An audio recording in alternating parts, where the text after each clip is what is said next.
اللہ کے وجود کو بغیر دلیل مانتا ہوں۔ امام راضی کے زمانے میں دوہریوں کا بڑا زور تھا۔ اللہ تعالیٰ کے وجود کا انکار کرنے والے کو دوہریہ کہا جاتا ہے، اور یہ منکرین خدا یہ چاہتے تھے کہ عقل کے ذریعے اللہ تعالیٰ کے وجود کو ثابت کیا جائے۔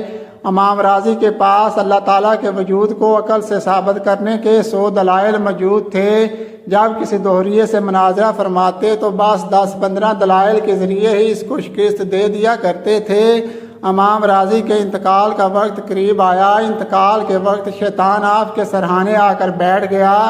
اللہ تعالیٰ ہم سب کو محفوظ رکھے، آمین۔ شیطان نے آ کر امام راضی سے کہا، بتاؤ اللہ تعالیٰ کا وجود ہے یا نہیں؟ امام راضی نے فرمایا، کیوں نہیں؟ شیطان نے کہا، تمہارے پاس کیا دلیل ہے؟ امام راضی نے ایک عقلی دلیل پیش کی، شیطان نے اس دلیل کو توڑ دیا۔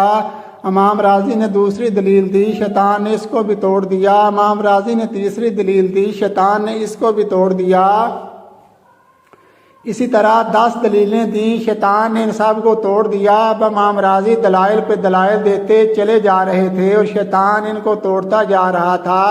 جب 60-70 دلیلیں پیش کر دیں اور شیطان نے ان سب کو توڑ دیا تو اب امام راضی کو بڑی فکر و تشویش ہوئی کہ یہ کون شخص ہے جو میری ہر دلیل کو توڑ رہا ہے اور میری ہر دلیل کا ایسا جواب دے رہا ہے کہ مجھے لاجواب کر دیتا ہے۔ اگر خدا نہ خواستہ اسی رفتار سے یہ جواب دیتا رہا تو ذرا سی دیر میں میرے دلائل کا ذخیرہ ختم ہو جائے گا، اور جب میرے پاس دلائل کا ذخیرہ ختم ہو جائے گا تو اس کا مطلب یہ ہوگا کہ اللہ تعالیٰ کے وجود میں عقلاً مجھے بھی شبہ ہوگا، اور یہ میرا آخری وقت ہے۔ اگر اس آخری وقت میں اللہ تعالیٰ کے وجود میں شبہ ہو گیا تو میرا خاتمہ بھی خراب ہو جائے گا۔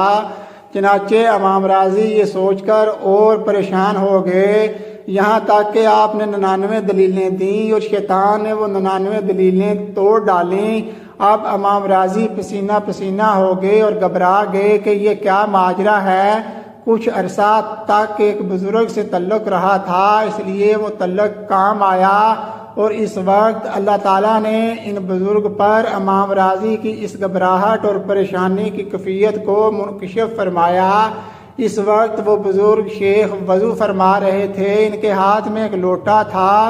اسی حالت میں وہ لوٹا انہوں نے زمین پر مارا اور کہا، اے راضی، یوں کیوں نہیں کہہ دیتا کہ میں اللہ تعالیٰ کو بغیر کسی دلیل عقلی کے مانتا ہوں؟ اللہ تعالیٰ نے ان کے الفاظ، مرشد کے وہ الفاظ امام راضی کے کان میں پہنچا دیے۔ جب مرشد کی آواز امام راضی کے کان میں آئی کہ اے راضی، یوں کیوں نہیں کہہ دیتا کہ میں اللہ تعالیٰ کو بغیر کسی دلیل عقلی کے مانتا ہوں؟ امام راضی نے فوراً یہ الفاظ اپنی زبان سے کہہ دیے، بس یہ کہنا تھا کہ شیطان فوراً وہاں سے اٹھ کر بھاگ گیا، اس لیے کہ اس دلیل کا کوئی جواب نہیں، اس دلیل کو کوئی توڑ ہی نہیں سکتا کہ میں بلا دلیل اللہ تعالیٰ کو مانتا ہوں، آخرت کو مانتا ہوں اور جنت و دوزخ کو مانتا ہوں۔